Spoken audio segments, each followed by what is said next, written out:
Hola pequeños Spiders, bienvenidos a un nuevo vídeo de vuestro amigo y vecino el Spider, el superhéroe del Barça, que no sirve para nada. Bueno, ayer estuve en una tertulia en el canal de Vila Dixit, un canal que te recomiendo si te gustan los temas de actualidad, el feminismo, los trans, el feminismo, la política actual y todas estas cosas que están pasando en España.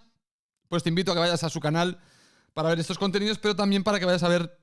Ay, Dios mío, que acabo de ver una especie de tabric con agua de coco y me está rebotando el coco en el estómago. Bueno, os invito a que vayáis al canal de Vila Dixit para ver la tertulia que tuvimos ayer con Gallina de Piel y el ingeniero de Big Data del Chiringuito, que también estuvo presente con nosotros, que dice que es del Barça. Bueno, es del Barça, aunque mucha gente parece que no le cree.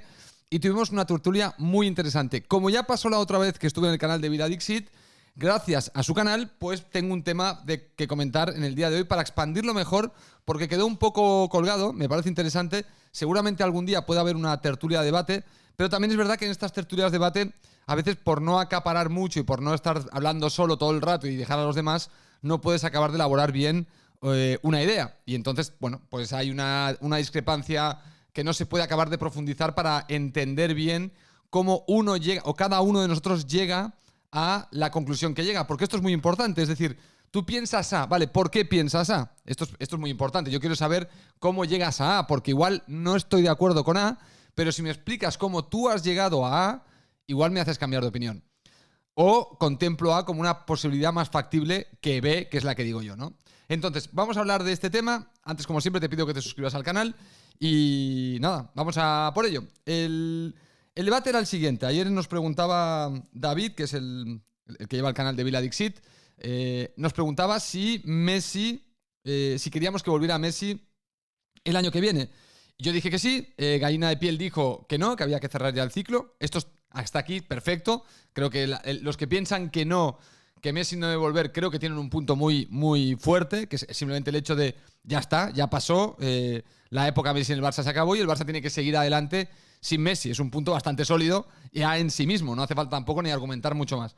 Y luego estamos los que decimos que sí, que el Barça sí tiene que recuperar a Messi, porque creemos que a nivel deportivo, a nivel comercial y a nivel marketing y a nivel futuro es importante que se asocie la marca Messi a la marca Barça, siempre. Y yo tengo el temor de que, habiendo pasado por el PSG intente capitalizar esa marca Messi y asociarla a su marca para capitalizarla cuando Messi se retire. Algo que el Barça debería intentar acaparar, que no sea el PSG el equipo que se tire el pegote de que Messi es su jugador, por decirlo de algún modo, ¿no? Ya sé que es fácil desmontar eso, pero al final es un tema comercial y es un tema de con quién colabora Messi, si con el PSG o con el Barça. Bueno, dicho esto, en el debate aparece el hecho de si Messi hace mejor o peor a sus compañeros. Y ya empezamos otra vez con este debate. Gallina de Piel pensaba que sí, que Messi podía tener un efecto intimidatorio en algunos compañeros. Vila Dixit también le dijo, sí, hombre, bueno, es posible que Messi, no que intimide, pero que la gente se supedite a Messi, como que se quite de encima responsabilidades para rendir mejor. Bueno, y yo defendí justo lo contrario. Defendí que cuando juegas con un jugador de gran categoría, habitualmente subes el nivel. Habitualmente, es decir, no significa que no haya excepciones donde un jugador al lado de uno muy bueno baje el nivel. Uno, porque se rebota, quiere competir a lo loco con el compañero y eso le hace rendir menos, porque en lugar de pensar en rendir, está más pendiente de cómo demostrar que es mejor que un compañero que posiblemente es mejor.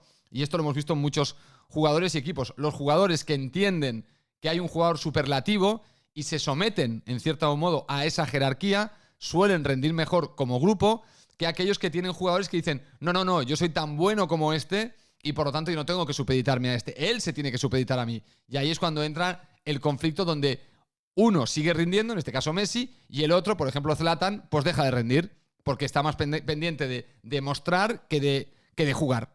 Bueno, entonces os voy a explicar un poco, porque a mí esta teoría de que un jugador desmonta a otro no me gusta.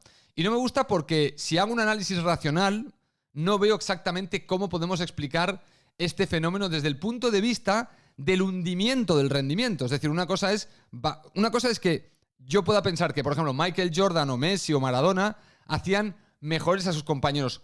¿Cuánto mejor? Bueno, pues un 5, un 10%, un poco mejor. Ahora, ese efecto, ese incremento en un entorno de igualdad es fundamental. Es decir, si yo estoy yo estoy compitiendo contra un equipo que es muy igual a mí. Yo tengo a Messi, que ya de por sí es una ventaja competitiva, y mis compañeros o yo aumento un 5% mi rendimiento solo porque tengo a Messi al lado, ya tengo una ventaja competitiva contra el equipo rival. Porque no hace falta ser 7 veces mejor para ganar, porque en el mundo de la élite las diferencias son mínimas y siempre son pequeños detalles. Cualquier pequeña ventaja que puedas conseguir es lo que te da la capacidad de ganar o perder. Bueno, analicemos entonces, vamos a analizar un poco este asunto para que veáis que desde mi punto de vista y con un análisis creo que bastante detallado, no se puede concluir que Messi sea responsable o el principal responsable de que un jugador baje o suba el rendimiento. Messi puede ser responsable de que lo suban o de que lo bajen, pero no hasta el punto de dejar el rendimiento en un estado catatónico, en un estado muy malo. O sea, no puedes culpar a Messi de eso. Vamos, a Messi o a ningún jugador.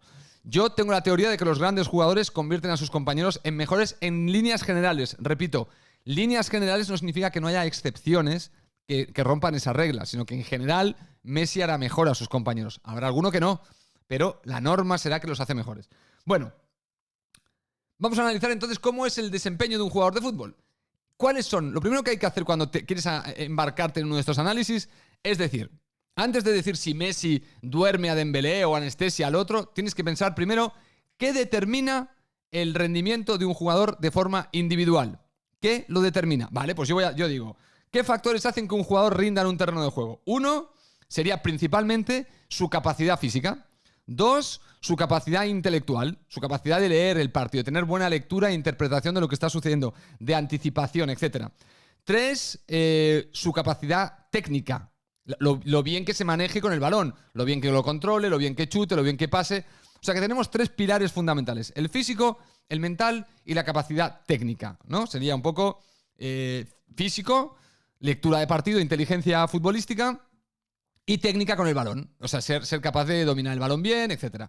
Bueno, estos 3 puntos, para mí, y esto lo tiro aleatoriamente, formarían el 60% del rendimiento de un jugador. Lo hago así para facilitar el entendimiento de por dónde va mi análisis, porque quizá los porcentajes yo los pondría más altos, pero voy a hacerlo así para que quede más claro. Le asigno un 20% al físico, un 20% al intelecto y un 20% a la técnica. Por lo tanto, el 60% del rendimiento de un jugador lo explican estos 3 factores.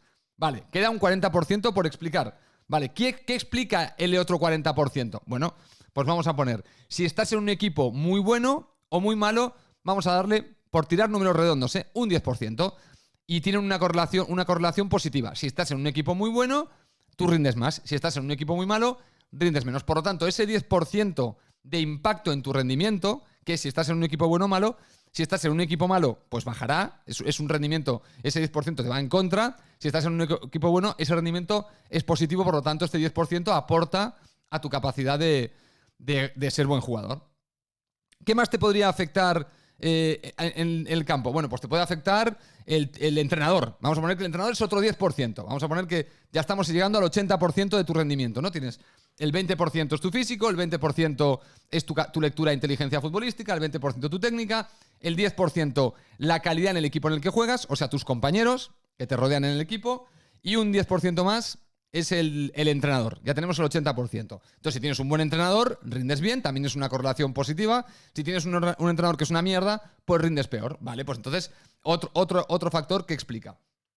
Luego, no sé, podemos poner un 10% a si eres feliz en tu vida personal. Vamos a ponerlo como una cosa exógena al fútbol, pero que también impacta al fútbol, que es si estás contento en tu ciudad, si estás casado y feliz, o si tienes muchas novias, o lo que tienes muchos amigos, lo que tienes una buena vida social, lo que sea, es otro 10%. Y luego dejamos un 10% que aglutinarían una serie de variables. El día, si hace calor o frío, quizás no es un jugador que juegas mejor con frío que con calor, el césped, si está rápido o lento, que te anime o no te anime el público. Mira, podemos poner en ese último 10% ponemos un batibuy de cosas, ¿no? Una serie de pequeños factores que cada uno tendría un 2%, un 1%, lo que sea, ¿vale? Tenemos varios grupos.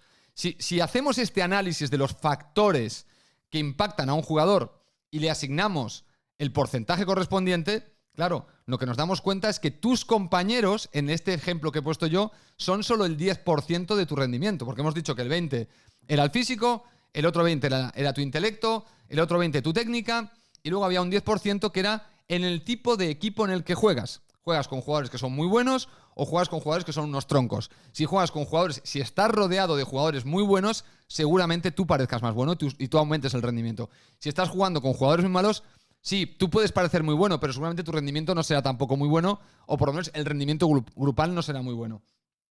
Y esto es un efecto óptico, cuidado, ¿eh? Es decir, tú puedes parecer que rindes más en un equipo de troncos porque eres el bueno, o puedes en realidad rendir más en un equipo de muy buenos, aunque tú no seas el más bueno y no destaques tanto porque estás rodeado de jugadores muy buenos. No significa que rindas más en el equipo de los malos, sino que se te ve mejor porque estás rodeado de malos. Cuidado también con esa forma de interpretar que hay jugadores que están en un equipo y dicen, hostia, pero aquí se le ve un campeón y allí casi no destaca. Claro, porque aquí está rodeado de troncos y parece muy bueno. Allí están jugadores de su nivel, ya no parece tan bueno. No significa que sus números no sean parecidos o que no esté funcionando, sino que no destaca tanto porque está rodeado de buenos jugadores. Entonces ya lo que hace no parece tan superlativo como lo que hace en el otro equipo. Bueno, si este 10%, aquí estaría Messi. O sea, yo soy un jugador de fútbol y estos son los parámetros que rigen mi rendimiento. Tengo un 10% que es impacto de mis compañeros. Y mis compañeros incluyen a Messi. Messi está en este equipo. Claro, si yo soy delantero centro y Messi es mi extremo derecho, Messi tiene un gran impacto en mí.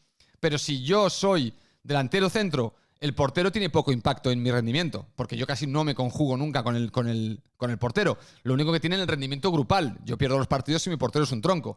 Pero en mi rendimiento individual tienen impacto pues los interiores, quizá el medio centro y los dos extremos. Estos son los con los que más me conjugo. Y de vez en cuando con los laterales si suben a banda y centran y yo remato de cabeza, ¿no? Entonces, claro, tú me estás diciendo que un jugador puede realmente reducir su rendimiento cuando solo un porcentaje de ese 10%, ni siquiera todo el 10%, es lo que te impacta a ti individualmente. Claro, esto sería quitarle completa responsabilidad del rendimiento a los jugadores, porque los jugadores tienen un 60%, en mi ejemplo, que estaría bajo su control, que lo tienen que controlar ellos. Luego hay otras variables que no tienen control sobre ellas y que evidentemente impactan a todos los jugadores, a veces de manera positiva, a veces de forma negativa. Pero hay un grueso, y creo que me he quedado corto, porque yo seguramente tiraría al 80%, es decir, yo creo que el jugador es responsable en un 80% de su rendimiento. Luego hay un 20% que se divide entre entrenador, compañeros, público, si llueve, si no llueve, tal, si el césped está muy seco, si no sé qué. Bueno, ahí hay una serie de si juega descalzo o con botas o yo qué sé. Ahí ya hay toda una serie de parámetros. Pero en mi ejemplo, que le he dado el 60%, claro, hay que entender que escudarse en un... Pongamos que en el ejemplo este que os he puesto de 20, 20, 20, 10... Supongamos, estando Messi, supongamos que ese rendimiento colectivo, ese rendimiento, el impacto que tienen mis compañeros en mí, supongamos que es todo Messi. Todo el impacto... Yo solo me relaciono con Messi jugando a fútbol y está en el Barça. Claro, estamos diciendo que del 100% de mi rendimiento, Messi me impacta el 10%. Y entonces tú estás diciendo que mi bajada de rendimiento es por culpa de Messi. Claro, no sería habitualmente lo normal mirar a Messi cuando tienes una baja de rendimiento, porque hay tantos parámetros y sobre todo tú tienes control de tantos que lo primero que haría yo, si un jugador mío baja su rendimiento, antes de mirar un porcentaje tan chiquito, ese 10%, buscaría la solución en el porcentaje del 60% que controlo. No buscaría escudarme en ese 10%, porque si elimino ese 10% y me equivoco, he sacado a un jugador como Messi, que tiene un desempeño brutal en el equipo, solo para resolver el problema de este otro jugador, pero solo un 10%, en el mejor de los casos. Solo resolvería un 10%. Por lo tanto, el análisis de que Messi viene y puede empeorar a sus compañeros no es sensato, no está bien hecho, excepto que tú tengas una explicación diferente a los parámetros que expliquen el rendimiento. En este año, por ejemplo, Mr. Seitan en un vídeo dijo que el entrenador era el 90% del impacto en un equipo. Claro, esto no tiene ni pies ni cabeza. Esto, aparte que la ciencia lo ha estudiado y los estudios llevan, en el mejor de los casos, el entrenador puede tener un impacto del 15% y en el peor del 0%. O sea, que se mueve en un rango de entre el 0 y el 15. Los estudios que se han hecho para intentar determinar cuál es el impacto de un entrenador en un equipo de fútbol, de básquet, de fútbol americano, y en diferentes deportes tienen diferentes impactos. Bueno, en el fútbol, los que más le han dado a un entrenador de fútbol es el 15% de impacto. Pero cuidado, el 90% de salida ya es imposible porque los estudios concuerdan que el fútbol tiene un 50% de aleatoriedad. Es decir, el 50% de lo que pasa en un terreno de juego es totalmente incontrolable. No hay Dios que lo controle, ni un equipo ni el otro. Solo te puedes centrar en el 50% de lo que sucede en el campo. Intentar controlar el máximo de ese 50%. Por lo tanto, un entrenador no puede controlar en un partido el 90% del partido porque ya en un partido de fútbol nadie tiene control del 90%. Pero es que tampoco tiene sentido que, siendo el entrenador un objeto pasivo, un objeto que no juega, tenga ese control, excepto que tuviera un mando y controlara a los jugadores con el mando. Porque al final los jugadores deciden ellos en el terreno de juego. Hay unas consignas y ellos deciden. Por lo tanto, es imposible. Si tú divides que hay 11 tíos decidiendo y el entrenador no decide cuando está la pelota en juego, claro, ya tendrías que dividir ese 50% o el 100% de la parte que controlas tú como entrenador o como equipo, la parte que tú controlas, que es el 100% de lo que tú controlas, tendrías que dividirlo entre 12. Mínimo entre 12. Y el entrenador tendría esa 12ª parte en su control. Entonces, este argumento, repito, de que Messi hace peor a sus compañeros, no se sostiene. No se sostiene en el momento en el que la parte de influencia de un jugador con el otro es una porción chiquita de todo el espectro de factores que comportan el rendimiento de un jugador de fútbol. Y repito, otra cosa es que digas, no, mira, es que está bajando, Messi tiene un impacto del 10% en mi rendimiento. Yo justo estoy bajando un 10%. Justo estoy bajando eso. Bueno, seguiría sin pensar que Messi es que el efecto Messi es 1-1. O sea que justamente Messi te tira ese 10%, te lo tira completamente a negativo. Completamente. Entonces, esa es tu bajada de rendimiento. No, yo diría, hostia, puede ser que Messi le esté haciendo bajar de ese 10% del grupo, le está haciendo bajar un 3%. El otro 7% de ese 10% de bajada de rendimiento lo tengo que buscar en otros factores que no sea Messi. Porque si no, repito, estás haciendo un análisis univariable, que esto en un deporte como el fútbol es que no existe, señores. El análisis unifactorial no existe en un concepto como el fútbol, que tiene múltiples variables que todas ejercen presión sobre el rendimiento de un jugador. Entonces, el análisis univariable es que Messi hace peor a sus compañeros. No sirve. No sirve. Sí puedes decir que les hace mejor, cuánto peor o cuánto mejor les hace. Ahí tendrías que entrar a especificar para realmente analizar si el rendimiento. Pero recordar que el rendimiento individual habitualmente es responsabilidad del individuo. En su gran mayoría. ¿Que hay otros factores que impactan? Externos, por supuesto. Pero tú a esos factores externos no les puedes dar el gran peso de explicar completamente el bajón de rendimiento de un jugador. Porque entonces, claro, lo que estarías diciendo es que los grandes jugadores como Messi no tienen cabida en los equipos porque tiran abajo a sus compañeros. Y lo que estamos viendo en equipos como el Nápoles de Maradona, como los Bulls de Chicago, como los Lakers de Kobe Bryant o de Shaquille, como el Barça de Messi, lo que estamos viendo es que estos jugadores habitualmente consiguen que el equipo gane títulos. O sea, que al final lo que consiguen es que el equipo sea mejor. Y si consiguen que el equipo sea mejor es porque consiguen que sus jugadores, que sus compañeros sean mejores. ¿Que hay excepciones? ¿Que hay jugadores que llegan a estos entornos donde hay muy buen ambiente y todo el mundo está muy bien y no encajan? Por supuesto, pero suelen ser una minoría. Si tú tienes grandes jugadores, y lo vamos a ver este año que el Barça tiene mejores jugadores, vais a ver cómo el rendimiento general mejora, porque cuando Jordi Alba hace su jugadita y se la pasaba a Messi, Jordi Alba aumenta el número de asistencias de gol porque Messi los clava. Ahora Jordi Alba hace las mismas asistencias y su ratio de asistencias de gol baja. ¿Por qué? Porque al tío al que le pasa la pelota ya no lo mete. O mete menos que lo que metía Messi. Con lo cual Jordi Alba baja su rendimiento. Porque el número de asistencias de gol caen.